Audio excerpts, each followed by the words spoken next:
fe de Jesús. Oramos. Eterno Dios y Padre, agradecidos de ti estamos en esta preciosa mañana, Señor. Gracias porque a pesar de las circunstancias, tú nos permites adorarte, tú nos permites reunirnos de manera virtual para estudiar tu palabra. Por favor, acompáñanos mediante la presencia de tu Santo Espíritu en el estudio a continuación. En el nombre maravilloso de Jesús. Amén. Muy bien. En nuestro tema, como ya decía, se titula La fe de Jesús. La fe de Jesús. Y quiero que me acompañen al libro de Apocalipsis. Apocalipsis capítulo 14, el último libro de la Biblia, Apocalipsis 14. Y vamos a compartir el verso 12. Apocalipsis 14, 12. Y acá nos dice, aquí está la paciencia de los santos, los que guardan los mandamientos de Dios y la fe de Jesús.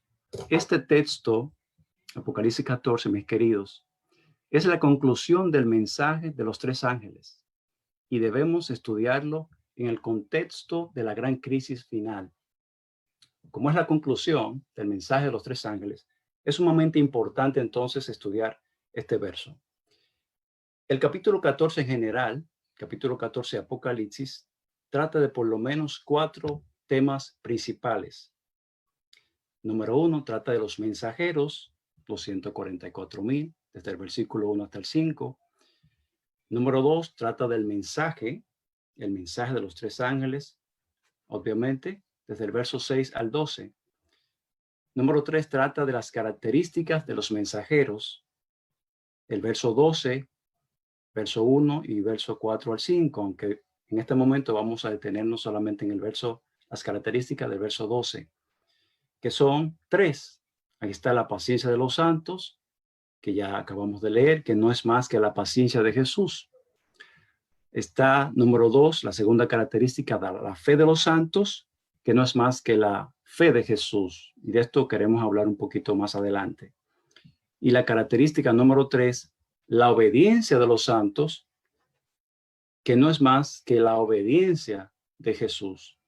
Y por último, Apocalipsis 14 termina con el tema de la venida de Jesús, quien es el centro del mensaje. Ahora bien, mis queridos amigos y hermanos, la paciencia de los santos. La palabra paciencia es interesante. Aparece 7 veces en todo el libro de Apocalipsis y es la traducción del término griego upomoné. Es una palabra compuesta, upomoné, y deriva de upo, que significa debajo, y menó, que significa resistir, soportar, aguantar, permanecer, perseverar.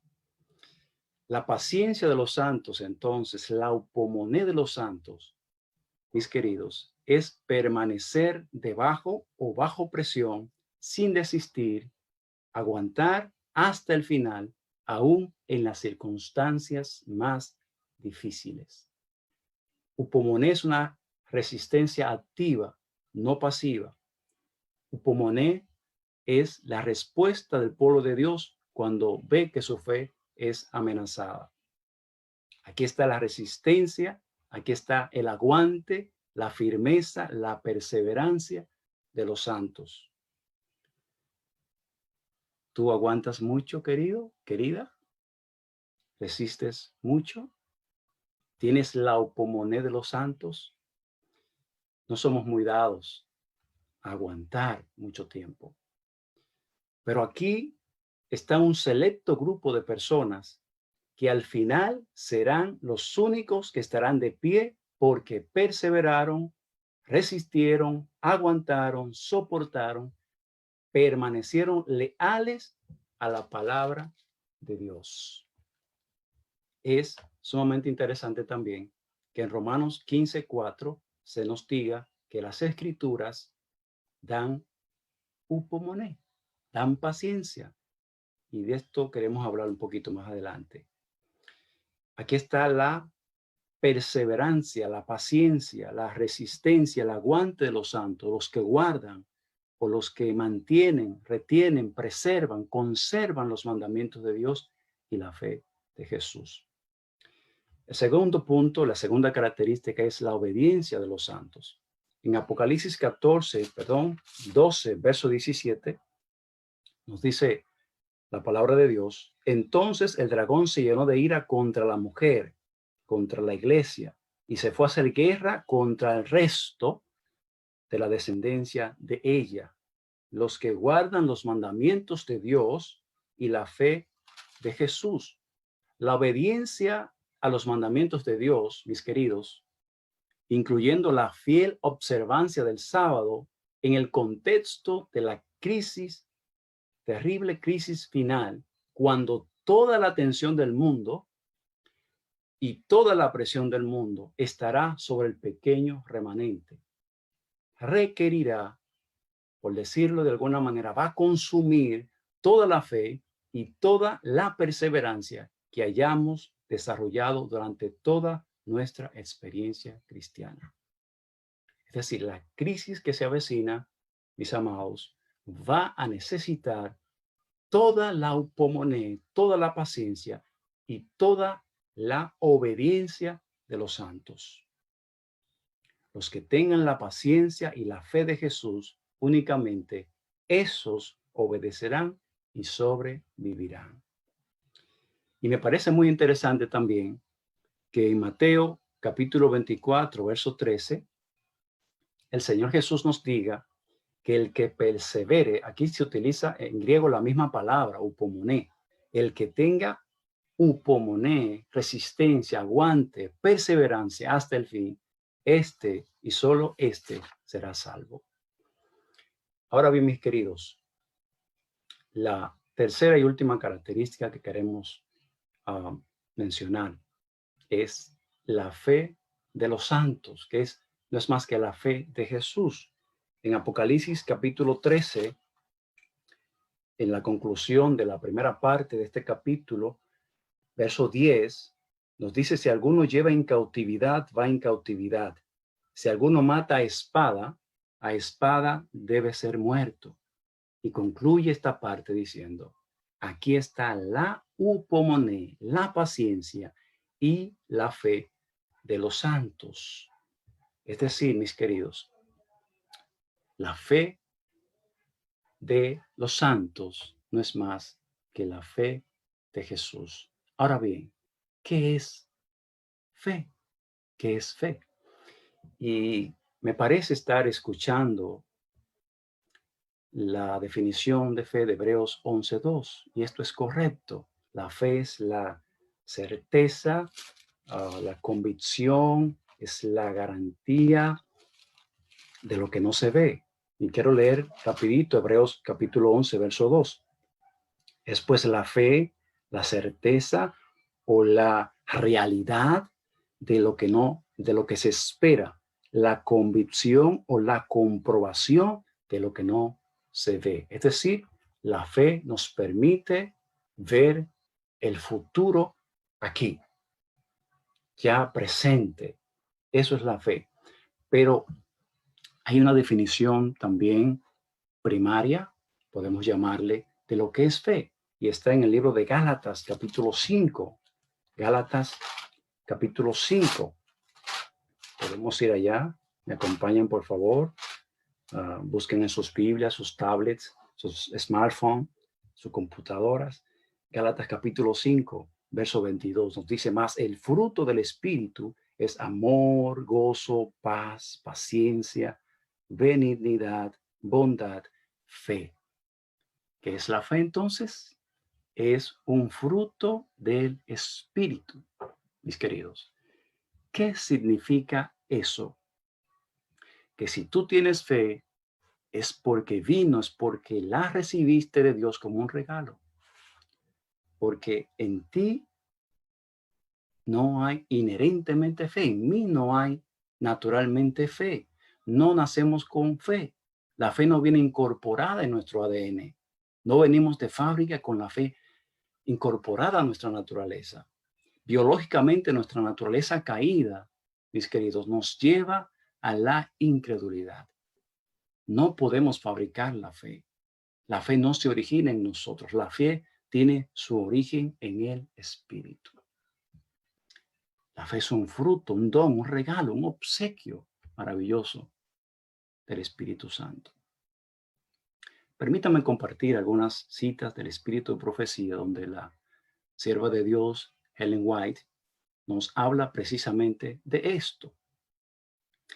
Y en el Comentario Bíblico Adventista, tomo 7a, comentando 1 de Pedro 1:22, nos dice: el apóstol Pedro, bajo la inspiración del Espíritu, describe a los cristianos como los que han purificado sus almas obedeciendo a la verdad, en proporción con la fe y el amor que pongamos en nuestra obra, será el poder que se pondrá en ella. Y aquí está la parte que quiero destacar.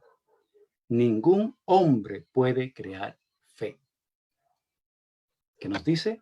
Ningún hombre, ninguna mujer, ningún ser humano puede crear fe. El espíritu que opera en la mente humana y la ilumina, crea fe en Dios. Se declara en las Escrituras que la fe es don de Dios poderoso para salvación, que ilumina los corazones de los que buscan la verdad como un tesoro escondido. Aquí nos dice claramente que no podemos generar fe, no podemos crear fe. El Espíritu Santo que obra en nosotros, que obra en nuestra mente, crea fe en Dios. Nos da el fruto, el regalo de la fe. Una última cita en el libro Mensajes Selectos, tomo 3, página 223, nos dice: no podemos hacer nada para generar fe, pues la fe es el don de Dios. Entonces, lo primero que necesitamos entender, mis queridos hermanos y amigos que nos están viendo, lo primero que necesitamos entender es que la fe es un fruto del Espíritu. Ahora bien, luego que recibimos ese regalo, ese don maravilloso, entonces nos toca desarrollar ese regalo, que es la fe. Ahora, la Biblia tiene mucho que decir sobre la fe. Podemos extendernos mucho hablando de la fe, pero solo quiero mencionar algunas cositas más en cuanto a la fe. La fe tiene como único fundamento la palabra de Dios, Romanos 10:17. La fe es indispensable para agradar a Dios, Hebreos 11:6. La fe es por lo que vivirá el justo, Habacuc 2:4, Romanos 1:7, Gálatas 3:11, Hebreos 10:38. La fe es el medio por el cual Cristo habita en nosotros, Efesios 3:17. La fe genuina obra por amor, Gálatas 5:6. La fe es lo que nos permite ser hechos hijos de Dios, Gálatas 3:26. La fe es la batalla que debemos pelear, 1 Timoteo 6:12. Y aquí quiero detenerme un segundito. ¿Cómo es eso de que la fe es la batalla que debemos pelear? Todos los días libramos una batalla para creer en Dios. Alrededor hay muchas cosas que nos invitan, que nos insinúan que dudemos de la palabra y las promesas de Dios. Actualmente, con la crisis que tenemos del coronavirus, también la cuarentena que se ha aplicado en muchos países, crea una situación difícil para muchos. Los problemas personales, la enfermedad, y cuántas cosas podemos mencionar. Todas esas cosas intentan, de alguna manera, hacernos llevar al terreno de la duda y que perdamos nuestra fe. Esa es la batalla que necesitamos pelear. Cada día necesitamos confiar en las promesas de Dios. Aunque veamos las circunstancias difíciles, aunque veamos esta terrible pandemia, aunque pasemos por situaciones angustiosas, tenemos que pelear la batalla de la fe. Tenemos que echar ese pleito de creer cada día, cada momento en las promesas y en la palabra de Dios. No importa las circunstancias, no importa el coronavirus, no importa la cuarentena, no importa lo que venga. Tú necesitas pelear esa batalla, de creerle a Dios, de creer en las promesas de Dios, de creer en la palabra de Dios. No importa, independientemente lo que suceda a nuestro alrededor, necesitamos pelear la batalla de la fe, de creerle cada día, cada momento, a cada palabra y a cada promesa de Dios. Es interesante, queridos, que la batalla de la fe nos preparará para la batalla del Armagedón. La fe es el escudo que nos ayuda a apagar todos los dardos de fuego del maligno. Efesios 6:16. La fe es lo único que nos permite heredar las promesas. Hebreos 6:12. ¿Quieres heredar las promesas de Dios? Necesitas recibir este maravilloso regalo y ejercitar este don maravilloso de la fe. La fe es la victoria que vence al mundo. Primera de Juan 5:4. La fe es una característica distintiva de los santos de los últimos días. Y es el texto que estamos estudiando, Apocalipsis 14:12. ¿Por qué es una característica distintiva? Porque muchos apostatarán de la fe, muchos perderán la fe. Pero este grupito resiste, aguanta, soporta, se mantiene fiel a la palabra y a las promesas de Dios.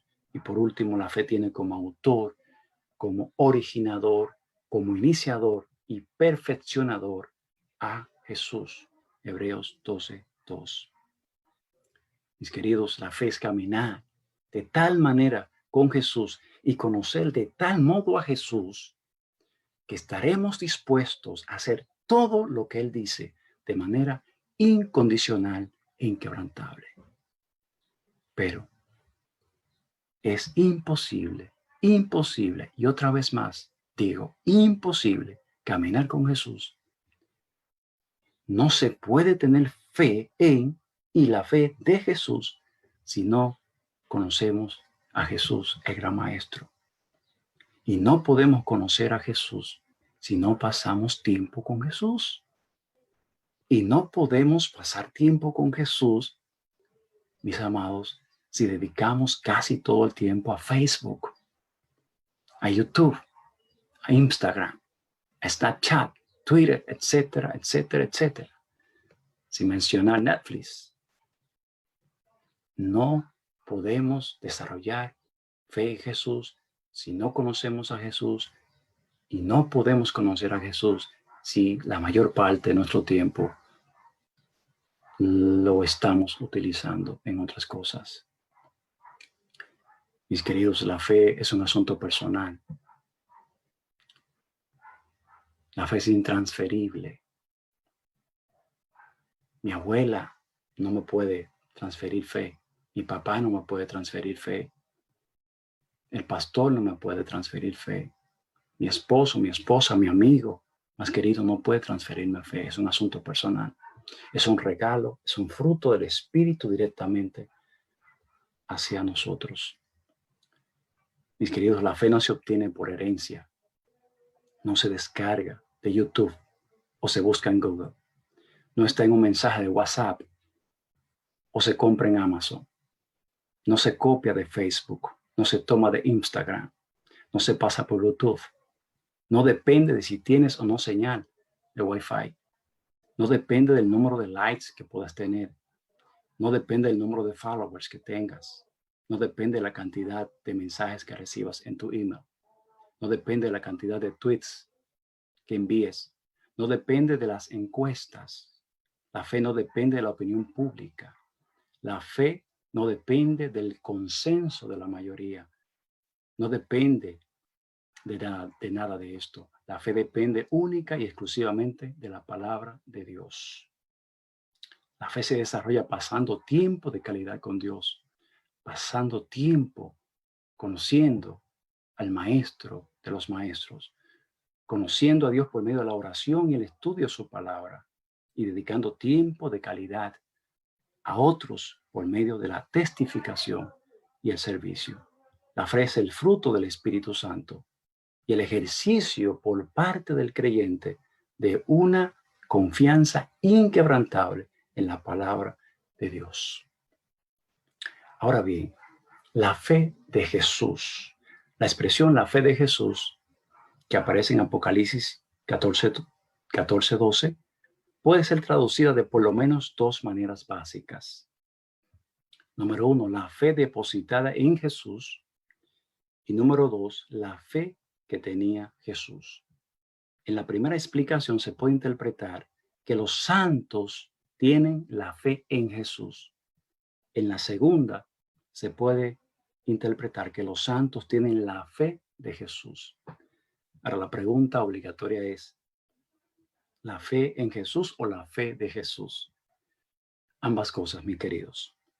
Porque es imposible que yo tenga la fe de Jesús sin tener o ejercer la fe en Jesús. Si es que estos dos conceptos son inseparables.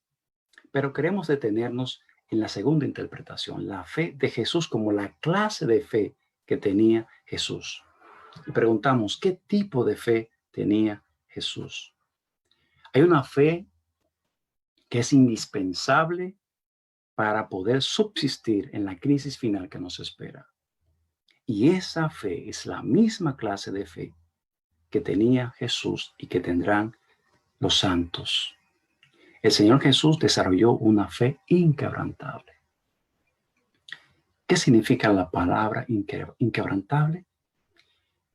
Algo que no se rompe, que no se quiebra, que no se parte.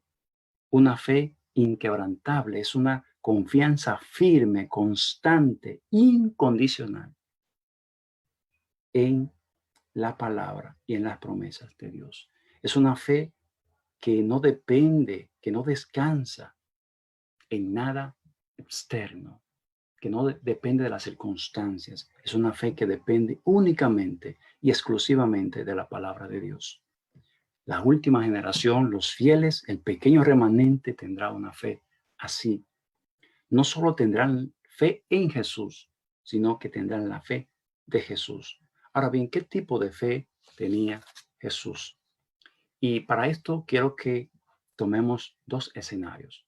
El primero, la fe de Jesús, que Jesús mostró en el desierto de la tentación al momento de iniciar su ministerio. Y la segunda, la fe de Jesús en la conclusión terrenal de su ministerio al morir en la cruz. El primer escenario podemos ir a Mateo capítulo 4. Rapidito, Mateo capítulo 4, ustedes conocen el contexto de la tentación en el desierto. Y nos dice acá la palabra de Dios, Mateo capítulo 4, podemos leer desde el verso 2 y 3. Y después de haber ayunado 40 días y 40 noches, tuvo hambre. Imagínense ustedes por un momento, Jesús está en el desierto 40 días, 40 noches sin comer y sin beber absolutamente nada. Y en este momento de mayor vulnerabilidad física para Jesús, dice el verso 3, y vino el tentador y le dijo, si eres hijo de Dios, di que estas piedras se conviertan en pan. ¿Por qué Satanás utilizó esta primera tentación? Si eres el hijo de Dios. Para esto necesitamos devolvernos un poquito atrás, más bien devolvernos al capítulo 3, y vamos a leer el verso 17. Aquí estamos en el contexto del bautismo de Jesús. Y en el verso 17 de San Mateo capítulo 3 nos dice, y hubo una voz de los cielos que decía, este es mi hijo amado.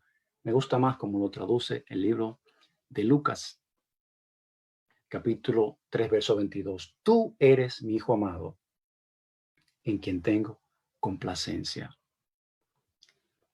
Vemos por un lado la insinuación de Satanás, si eres el hijo de Dios, y vemos por otro lado la declaración del Padre, tú eres mi hijo amado. La fe del Hijo de Dios fue severamente probada en el horno del desierto al inicio de su ministerio público y después de 40 días sin comer ni beber. Jesús se encontraba débil, sediento, la temperatura extrema del desierto era insoportable y se encontraba solo. En esto vino el tentador y le dijo, si eres el Hijo de Dios. Era una terrible tentación para alguien que tenía 40 días sin comer ni beber absolutamente nada. Cada célula, cada nervio, todo el ser de Cristo pedía una sola cosa: comida. Necesito desesperadamente comida. Pero Jesús no dependía de las cosas externas. Su fe no estaba cimentada en la comida. El estómago no controlaba su mente. Su fe estaba arraigada en una sola cosa: la palabra de Dios, las promesas de Dios. Y a pesar de lo terrible que era la tentación, a pesar del desierto, del hambre, del cansancio, de las circunstancias, Jesús dependió de la palabra. Y la palabra del Padre había sido: tú eres mi Hijo amado. Mi querido, estás en el desierto. La temperatura está bien elevada. Tienes hambre. Estás cansado, te sientes débil. El Padre te dice: tú eres mi Hijo amado. Eso no depende de las circunstancias, no depende de tu estado de ánimo, depende de la promesa, de la palabra y de la declaración de Dios. Mis amados, la mayoría de nosotros tiene una fe sensorial. ¿Qué significa eso? Una fe basada en y que depende de la información que recogen los sentidos. Una fe que depende de los sentimientos, de las emociones, de las circunstancias, del estado de ánimo. Si me siento bien, alabo el nombre de Dios. Si estoy de buen ánimo, gloria a Dios. Estoy en victoria.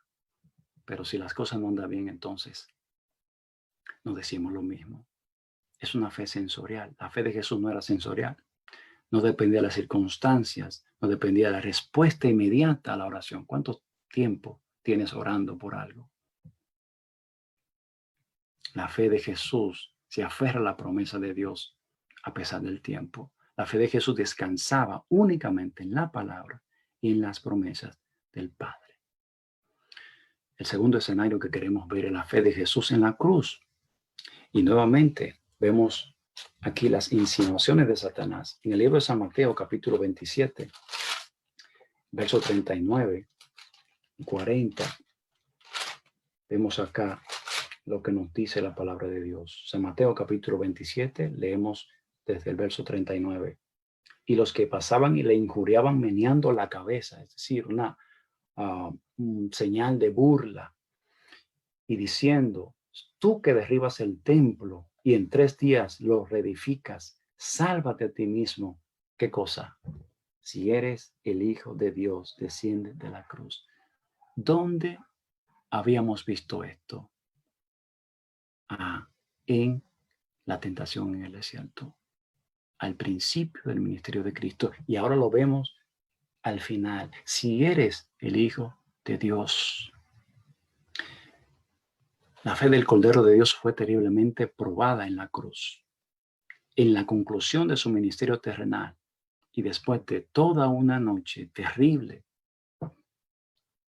de interrogatorios, de maltrato físico, sin comer ni dormir, los mismos a los que vino a salvar le injuriaban y se burlaban de él diciendo: si eres el Hijo de Dios, desciende de la cruz. Las mismas palabras con las cuales Satanás le tentó en el desierto. En otras palabras, ¿dónde está tu Padre? Desconfía de la palabra de tu Padre. No vale la pena seguir creyendo. El Padre te ha abandonado. Solo mira a tu alrededor. Es obvio. Todos te han abandonado. Tú estás solo. ¿Te ha dicho Satanás alguna vez las mismas palabras? Mira cómo estás. Mira tu situación. Mira a tu alrededor. El Padre te ha abandonado. Pero mis queridos, y por más espantoso que parezca, en un sentido, el enemigo tenía razón. Porque más adelante Jesús exclama, Dios mío, ¿por qué me has desamparado? Es decir, Padre, ¿dónde estás? No te siento, no te veo, no te escucho. Estoy aquí porque tú me enviaste. Estoy aquí haciendo tu voluntad. Y Satanás le decía, si eres el Hijo de Dios, si eres el escogido de Dios, si tú eres el rey de los judíos, si tú eres el rey de Israel, si tú eres el Cristo, sálvate a ti mismo y desciende de la cruz. Desconfía de la palabra de tu Padre. La única persona, el único ser en todo el universo en el cual Cristo confiaba perfectamente era el Padre. Pero ahora siente que el Padre lo abandona. Dios mío, ¿por qué me has desamparado? ¿Abandonó el Padre a su Hijo? Sí, tuvo que abandonarlo. ¿Y saben por qué, mis queridos amigos, hermanos? Para no tener que abandonarte a ti. Para no dejar que tú y yo pereciéramos para siempre, tuvo que abandonar a su Hijo. Lo abandonó para poder salvarte a ti y darte esperanza de salvación y vida eterna.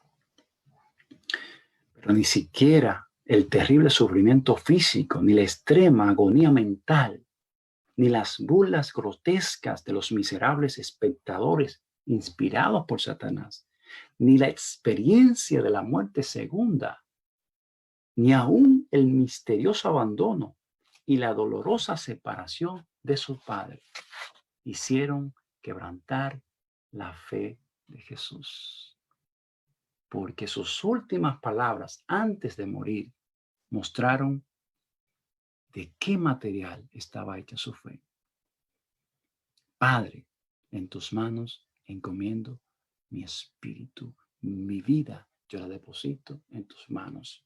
En otras palabras, mis queridos, Padre, aunque no te veo, aunque no te siento, aunque estoy aquí desnudo, muriendo como un vil criminal, hambriento, maltratado, herido, sufriendo, aún cuando mis más íntimos amigos me acaban de abandonar y el pueblo que vine a salvar terminó rechazándome, a pesar de que no puedo verte ni escuchar tu dulce voz, aunque humanamente ni siquiera estoy seguro de que volveré a ver tu rostro y que según toda la data que recogen mis sentidos, no tengo esperanza de levantarme de la tumba. A pesar de que estoy aquí cumpliendo tu voluntad y me abandonas, aún así, en tus manos encomiendo mi espíritu. Yo he creído, creo y seguiré creyendo en tu palabra. Me aferraré de tus promesas. No dudaré jamás de tu amor. Moriré creyendo en ti. Mis sentidos me dicen que no tengo esperanza. No te siento, no te veo, no te escucho, no puedo tocarte, pero donde quiera que estés, e independientemente de lo que hagas, yo deposito mi vida en tus manos. Mis queridos, esto es lo que significa la fe de Jesús. ¿Tienes ese tipo de fe? Necesitamos ese tipo de fe. La fe de Jesús, la fe inquebrantable, se aferra a las promesas de Dios, obedece a la palabra de Dios, espera en Dios, aun cuando las evidencias, las multitudes, las circunstancias, las estadísticas, la ciencia, la historia, los expertos, nuestros sentidos, nuestra experiencia, el tiempo, la enfermedad, la crisis, el coronavirus, la cuarentena, nuestros amigos o enemigos y nuestra propia lógica nos digan que no hay más razón para esperar. La fe de Jesús no depende de nada de eso. Depende únicamente, exclusivamente de una sola cosa: la palabra de Dios. La palabra es más segura, hermanos. Es más segura que las emociones, que un sueño, que una visión. Hay visiones de Dios, hay sueños de Dios, pero por encima de eso está la palabra. La palabra es más segura que los milagros, es más segura que las visiones, que los sueños, que las impresiones, que la experiencia, más segura que lo que podemos ver, oír e incluso tocar. Es más segura que lo que podamos experimentar. La palabra es estable, permanente, absoluta, segura, lo único, absolutamente confiable. El estándar, la norma, la referencia, la única garantía es la palabra de Dios. Un verdadero acercamiento a Dios no se logra por medio de una experiencia sensorial basada en los sentidos, sino por medio de una comunión íntima basada en la fe. Dios es espíritu y por lo tanto el ser humano solo puede acercarse a Él y ahora tocarlo mediante la experiencia de la fe. Un producto del espíritu, algo sobrenatural, un don que los sentidos jamás podrán generar. Oh, mis amados, necesitamos la fe de Jesús, una fe que trasciende las circunstancias, que trasciende las crisis, que trasciende la enfermedad, que trasciende lo que podemos ver, lo que podemos tocar, lo que podemos sentir. La fe de Jesús va más allá. No depende de lo que podamos estar experimentando en el momento. No depende de la mayoría. Depende únicamente de la palabra de Dios. Hay muchas cosas que nos invitan a dudar de la palabra de Dios y de las promesas de Dios. Hay circunstancias difíciles, hay presiones internas y externas, pero hay razones para confiar. Hay razones suficientes y más que suficientes para seguir creyendo y esperando en Dios. Oh, mis queridos, el Señor Jesús ha provisto tantas razones para confiar, para mirar más allá de lo que podemos ver, tocar o entender y captar la promesa de que por medio de Cristo tendremos cielo nuevo y tierra nueva. Tendremos una vida tan eterna, tan maravillosa, sin coronavirus, sin cuarentena, tan indescriptible como para ni siquiera imaginarla.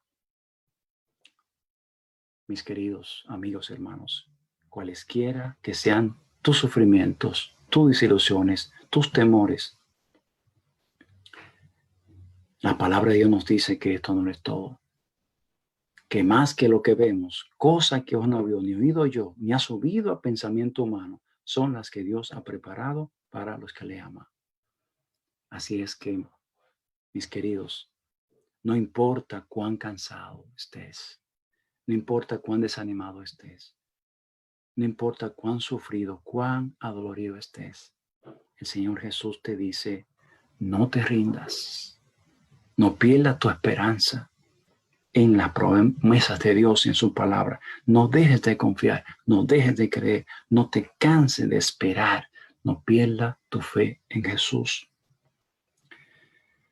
Necesitamos la fe de Jesús.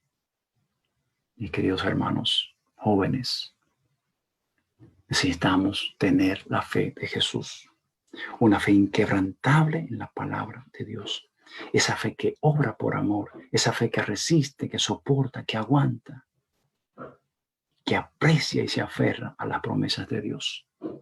Las circunstancias pueden ser y son difíciles, para muchos casi insoportables, pero como el patriarca Job, en el capítulo 19, verso 25, y en el capítulo 13, verso 15 del libro de Job nos dice, yo sé que mi Redentor vive, y aunque me matare, en él esperaré. Job tenía la fe de Jesús. Tú y yo, mi querido amigo y hermano, necesitamos también tener la misma fe, porque únicamente así podremos estar de pie cuando el Hijo del Hombre venga. ¿Quieres estar de pie? ¿Quieres permanecer? ¿Quieres subsistir al final? necesitas la fe de Jesús. Que Dios te bendiga en esta mañana y que podamos pedir al Señor, al Espíritu Santo, que nos dé ese maravilloso regalo de la fe y que nos ayude a desarrollar esa fe, ese regalo, hasta tener la misma fe que tuvo Jesús. Que Dios te bendiga.